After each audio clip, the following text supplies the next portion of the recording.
英語聞き流し10分間、名作リスニング、英語テキストと MP3 ダウンロード、その他の物語は、ホームページよりご利用いただけます。88thpp.com 88thpp.com And went on eating without disturbing themselves. Hansel, who liked the taste of the roof, tore down a great piece of it, and Gretel pushed out the whole of one round window pane, sat down, and enjoyed herself with it. Suddenly the door opened, and a woman as old as the hills, who supported herself on crutches, came creeping out. Hansel and Gretel were so terribly frightened that they let fall what they had in their hands. The old woman, however, nodded her head, and said, "Oh, you dear children, who has brought you here? Do come in, and stay with me. No harm shall happen to you." She took them both by the hand, and led them into her little house. Then good food was set before them, milk and pancakes, with sugar, apples, and nuts. Afterwards 2 pretty little beds were covered with clean white linen, and Hansel and Gretel lay down in them, and thought they were in heaven. The old woman had only pretended to be so kind. She was in reality a wicked witch, who lay in wait for children, and had only built a little house of bread in order to entice them there. When a child fell into her power, she killed it, cooked and ate it, and that was a feast day with her. Witches have red eyes, and cannot see far, but they have a keen scent like the beasts, and are aware when human beings draw near. When Hansel and Gretel came into her neighborhood, she laughed with malice, and said mockingly, "I have them, they shall not escape me again." Early in the morning before the children were awake, she was already up, and when she saw both of them sleeping and looking so pretty, with their plump and rosy cheeks, she muttered to herself, "That will be a dainty mouthful." Then she seized Hansel with her shriveled hand, carried him into a little stable, and locked him in behind a grated door. Scream as he might, it would not help him. Then she went to Gretel, shook her till she awoke, and cried, "Get up, lazy thing, fetch some water, and cook something good for your brother. He is in the stable outside, and is to be made fat. When he is fat, I will eat him." Gretel began to weep bitterly, but it was all in vain, for she was forced to do what the wicked witch commanded. And now the best food was cooked for poor Hansel, but Gretel got nothing but crab shells. Every morning the woman crept to the little stable, and cried, "Hansel, stretch out your finger that I may feel if you will soon be fat." Hansel, however, stretched out a little bone to her, and the old woman, who had dim eyes, could not see it, and thought it was Hansel's finger, and was astonished that there was no way of fattening him. When 4 weeks had gone by, and Hansel still remained thin, she was seized with impatience, and would not wait any longer. "Now, then, Gretel," she cried to the girl, "stir yourself, and bring some water. Let Hansel be fat or lean, tomorrow I will kill him, and cook him." Ah, how the poor little sister did lament when she had to fetch the water, and how her tears did flow down her cheeks. "Dear God, do help us," she cried. "If the wild beasts in the forest had but devoured us, we should at any rate have died together." "Just keep your noise to yourself," said the old woman, "it won't help you at all." Early in the morning, Gretel had to go out and hang up the cauldron with the water, and light the fire. "We will bake first," said the old woman. "I have already heated the oven, and kneaded the dough." She pushed poor Gretel out to the oven, from which flames of fire were already darting. "Creep in," said the witch, "and see if it is properly heated, so that we can put the bread in." And once Gretel was inside, she intended to shut the oven and let her bake in it, and then she would eat her, too. But Gretel saw what she had in mind, and said, "I do not know how I am to do it. How do I get in?" "Silly goose," said the old woman.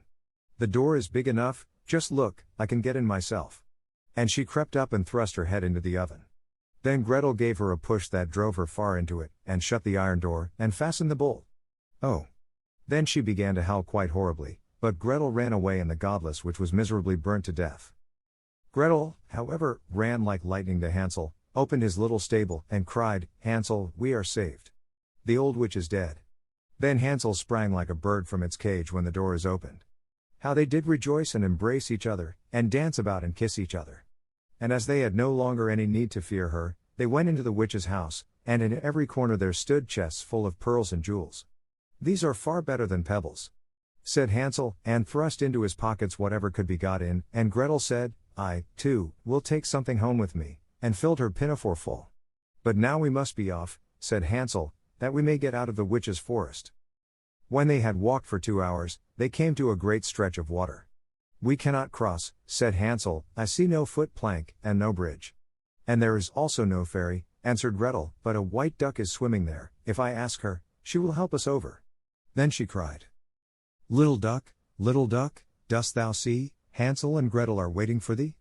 There's never a plank, or bridge in sight, take us across on thy back so white.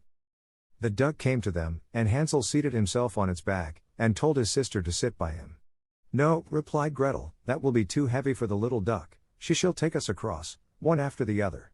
The good little duck did so, and when they were once safely across and had walked for a short time, the forest seemed to be more and more familiar to them, and at length they saw from afar their father's house.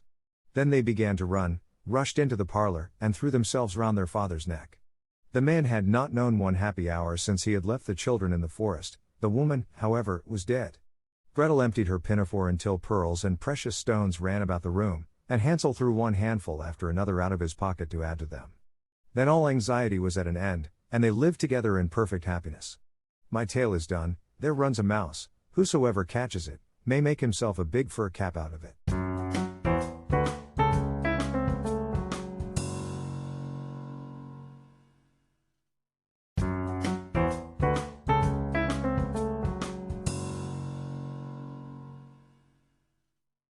The Little Match Girl. Most terribly cold it was, it snowed, and was nearly quite dark, and evening, the last evening of the year. In this cold and darkness there went along the street a poor little girl, bareheaded and with naked feet. When she left home she had slippers on, it is true, but what was the good of that? They were very large slippers, which her mother had hitherto worn, so large were they, and the poor little thing lost them as she scuffled away across the street, because of two carriages that rolled by dreadfully fast. One slipper was nowhere to be found, the other had been laid hold of by an urchin, and off he ran with it. He thought it would do capitally for a cradle when he some day or other should have children himself. So the little maiden walked on with her tiny naked feet, that were quite red and blue from cold. She carried a quantity of matches in an old apron, and she held a bundle of them in her hand. Nobody had bought anything of her the whole livelong day, no one had given her a single farthing. She crept along trembling with cold and hunger, a very picture of sorrow, the poor little thing.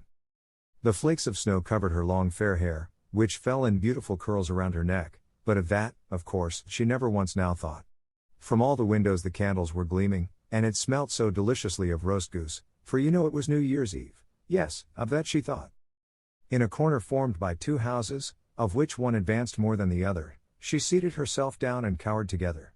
Her little feet she had drawn close up to her, but she grew colder and colder, and to go home she did not venture, for she had not sold any matches and could not bring a farthing of money. From her father she would certainly get blows, and at home it was cold too, for above her she had only the roof, through which the wind whistled, even though the largest cracks were stopped up with straw and rags.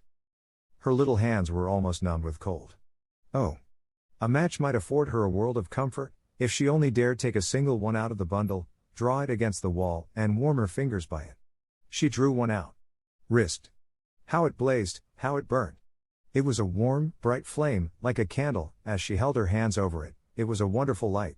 It seemed really to the little maiden as though she were sitting before a large iron stove, with burnished brass feet and a brass ornament at top.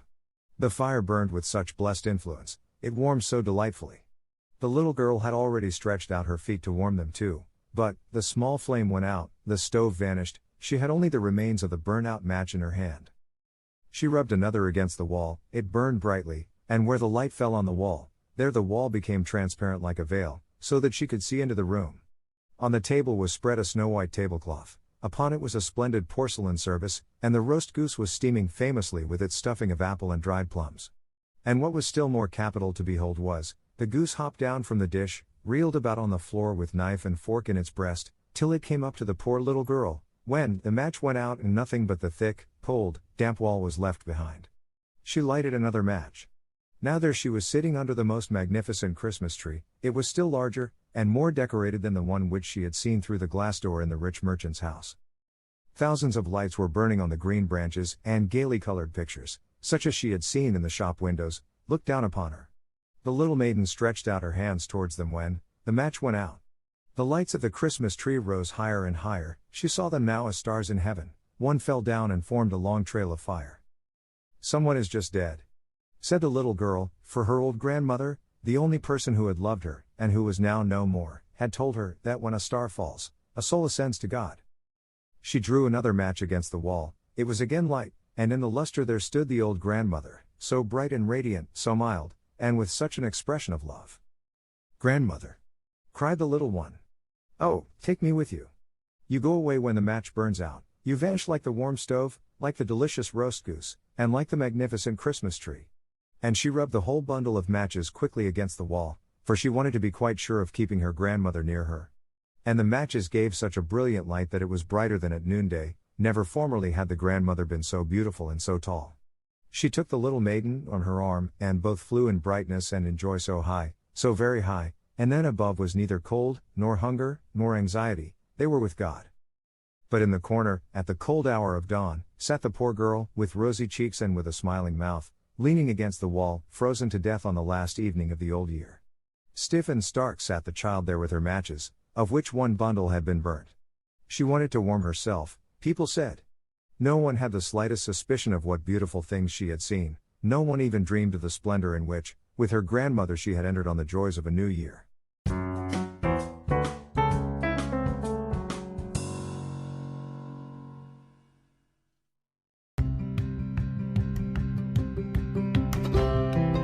英語聞き流し10分間、名作リスニング。英語テキストと MP3 ダウンロード、その他の物語は、ホームページよりご利用いただけます。88thpp.com 88thpp.com